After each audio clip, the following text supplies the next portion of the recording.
but you want to give hope to everybody, to strong families and to weak families. If we can work together, Taiwan will be a better place. And Taiwan is already a model helping other countries, whether they're in groups and they're volunteer associations, are so much more effective because a government agency, you have to qualify for this. You have to give them all your information. 大家好，平安，我姓何，名马可。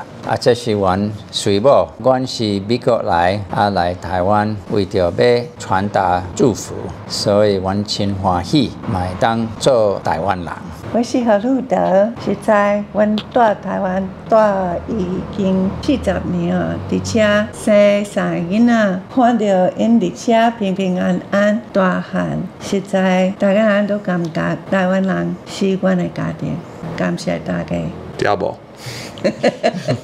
In terms of missionary outreach, there's an organization and they place you, or do you choose, or? In our case, we both had a sense of calling to Taiwan. I had visited Taiwan a year before we met in 1978. Been interested in Chinese people. China was not a country you could easily go into because of the communists. So came to Taiwan. That was a very interesting experience, those 20 days. The affinity that I felt towards the Taiwan people, it was almost magical. And I made friends. Took me to Sun Moon Lake, Taipei, National Palace Museum. The one man who saw me off to the airport, we had a bond. He wanted to send me the China Post in America. Are you serious? Yeah, and I said, oh, no, don't. It's expensive to send something overseas and send it daily. Taiwanese, they're very loyal friendly and faithful. And so my focus after that was on Taiwan and not so much China. When we came, we thought we were going to learn Mandarin. We joined a mission organization. They wanted us to learn Taiwanese first. And that was a surprise because we hadn't heard that. I think they looked at your language aptitude test, and if you had a high language aptitude, they wanted you to learn Taiwanese. 2.5 years of study. Put our hearts to it. Didn't focus on the characters. Because it's all education and romanization. I have friends, I'll forget that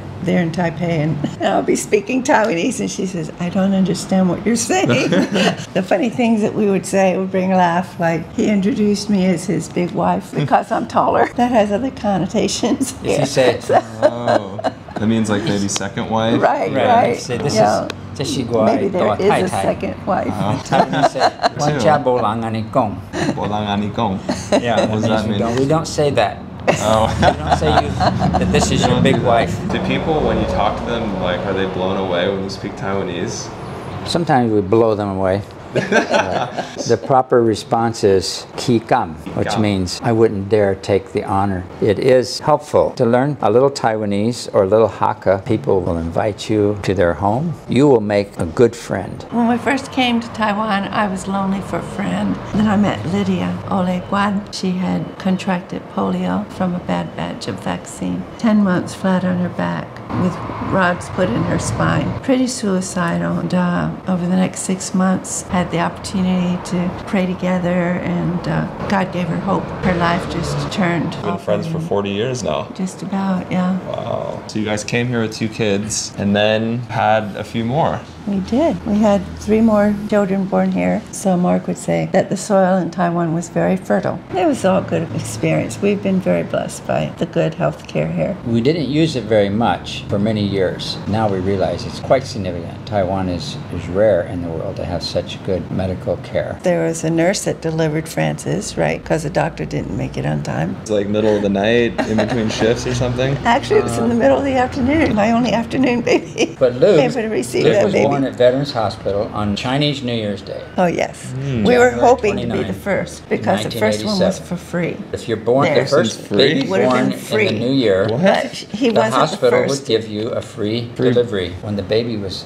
delivered, they told me, you can't come in here. And they said, well, you don't have a gown and a mask. And so I went down the hall. I found a gown and a mask on the floor. Threw 'em Put on. them on, came in with my camera and a tape recorder. Baby was coming right Ready to out. go. Right then. That was Luke. That's right. We got to have a mogwai. We invited our neighbors and hired people to make the food on the street, and it was fun. You know, in Taiwan, they have the yo-yo ban, and then xiao ban, zhong ban, da ban. Grace actually went to the public school, da ban. Taiwan, there were 50 kids in her class, and there were 6 classes of Daban, and there was about 3,000 students at Chingshui Elementary student. There's that many 1986. kids back then? Yes. Can you tell us about what a graduation was like? That was kind of funny. So yeah, the kids all had little gowns, and they looked like little college students, and showed all the parents how hopeful they were that someday their kid would be a Thomas Edison and a Albert Einstein. Well, you know, they looked so serious. The kids all dressed up, and now we're going to have the graduation ceremony. But the fact is, all the mothers and all the kids, they're basically all talking. You know, they talk about kids a little differently than they would do in the West. Always comparing, and the other child is always better than yours. What would they say about your eldest, the one with all the blonde curls? Oh, yeah. She got a lot of people touching her hair. And they want to take her picture. We go to Samun Lake or go somewhere. Oh, 可以照相.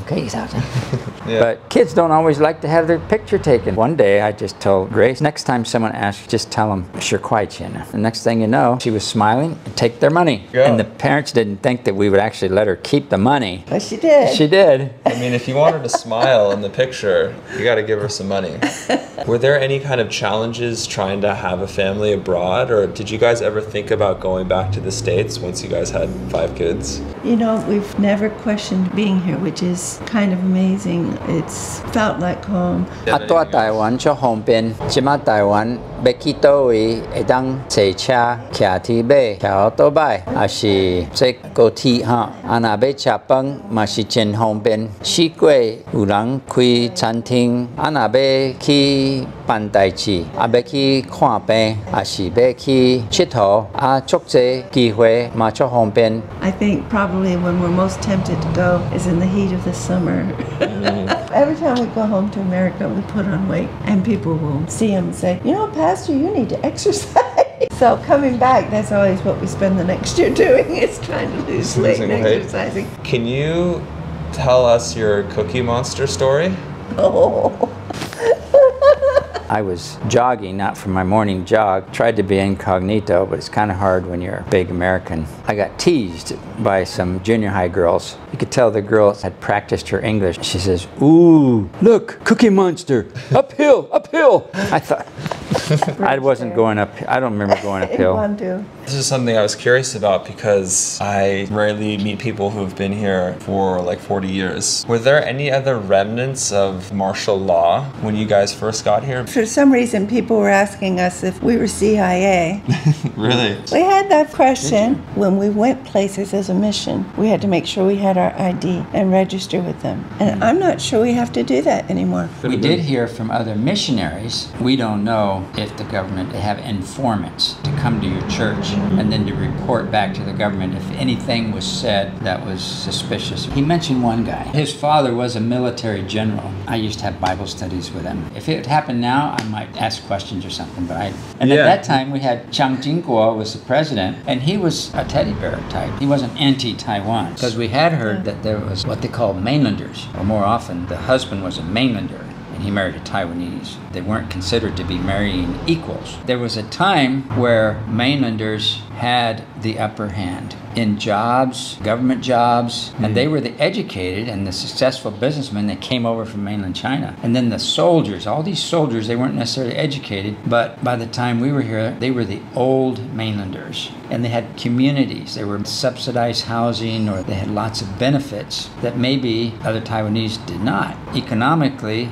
that would be a potential reason for rivalry or resentment and things like that. And we were here for many years before we began to really feel the hurt and the division that was caused by 228. Over time, you meet people who are affected, and yeah, especially with the communities you were probably in, because you guys were speaking Taiwanese, the locals. We did hear plenty of stories, though, of rough times that the Taiwanese had. Among the Christians, there was more of a tenderness towards the Taiwanese Christians, and the Christians who were Taiwanese, there was more of a tenderness towards the mainlander Christians. What was the work that you guys were doing?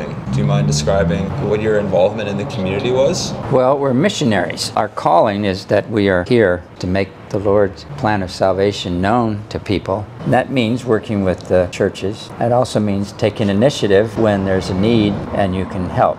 being a friend, a helper to take someone to the hospital. Just recently, we took 2 people for cataract surgery now. It's been 5 years that she's been blind. So she might get her eyesight back. We're hoping and praying. Yeah. Oh, wow. Yeah. That's amazing. Our greater purpose is so they will have hope and encouragement. Some people lose their hope because of events in their lives. Like here, our neighbors, when we first moved in, the son was struck by a car and died, and the husband also struck by a car and died. But you want to give hope to everybody, to strong families and to weak families. If we can work together, Taiwan will be a better place. And Taiwan is already a model helping other countries, whether they're in groups and they're in volunteer associations, are so much more effective because a government agency, you have to qualify for this. You have to give them all your information. Whereas if you see someone who has a need, you just do it. Someday you're going to need it too. Do you feel like the needs of the community have changed over the years? 40 years ago, people wanted to learn English, and that has not changed that much. But it's very hard to learn English in Taiwan. One of the most effective ministries we've seen through the years was in Beituan, running community English 2 days a week.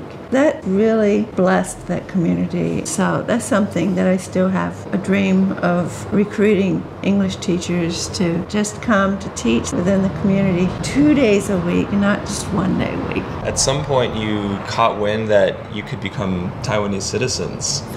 That was interesting. We put that off for 2 years. But I had asked about being a citizen, and they said yes, but you know, if you want to be a citizen of Taiwan, you take your American passport and you put it down and say, I am not an American, then you may apply. You were able to get Taiwanese citizenship without renouncing, and I've heard only like 285 people have been able to do that. Very few. It was an honor, and we don't take it for granted. Because you wanted to stay and retire here? Basically, yes, because if you don't have a visa for work, you need a reason to be here. He had his APRC, but I didn't, so it would have been harder for me to stay if something happened to him. When you guys applied for that, though, is there a certain qualification that you need? They look for recommendations for someone outside of the work that you're supposed to be doing. The junior high principal here in the Darling wrote a recommendation for us. That was the ideal thing. It was unsolicited. And then we went to the nursing homes where we had been ministering, care for people, you pray for them. I'd done that for several years, and they were happy to write a letter of recommendation. Prison fellowship. We'd taken 2 kids in along the way, 5th grader and then a 7th grader, and lived with us for a while. Their parents were incarcerated. Through the years, they would give you these certificates to thank you for your service. Well, we never kept those, but those are the kinds of things that they're looking for. That's exactly what they're looking for. It says how good you were and what you've done. And I don't think 30 years later, I didn't need this when I applied to be a citizen. That's right. It slipped my mind. And how do you think your life has changed now that you guys are citizens? When you come back to Taiwan and when you leave Taiwan, you must use your Taiwanese passport. We voted in January. We have a household registration. That's right. Now we're Taiwan old people.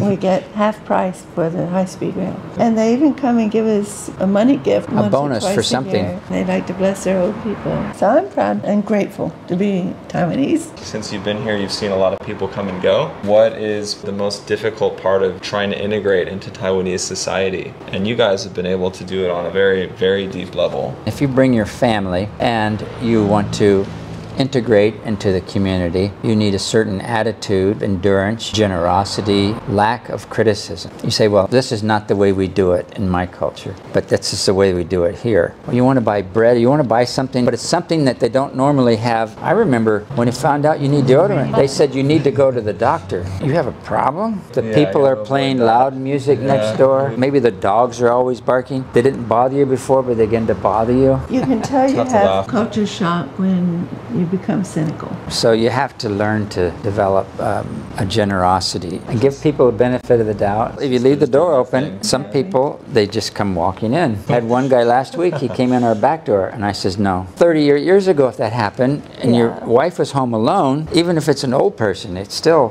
what, is this how people are? And sometimes Americans can be very direct, puts people on the spot. Well, we need to learn there's a way to say things that people don't feel stressed. I remember going to the post office and learning how to say, I want to buy 3 15 NT stamps and 4 13 NT stamps. And I would practice it in school, and then I would go and I would say it, and the lady behind the counter would say, 我听无你讲啥 You go back home and say, what did I say wrong? So those little stresses that accumulate, that just build up, a lot of times it's just, there's no middle person to kind of help them see the humor in some things, just be able to laugh about it. 所以我就唔忙那对别的所在都欢迎人来到台湾来佚佗，到台湾上班，还是读册，还是教英文，这拢欢迎啦，我真欢喜安尼通介绍台湾。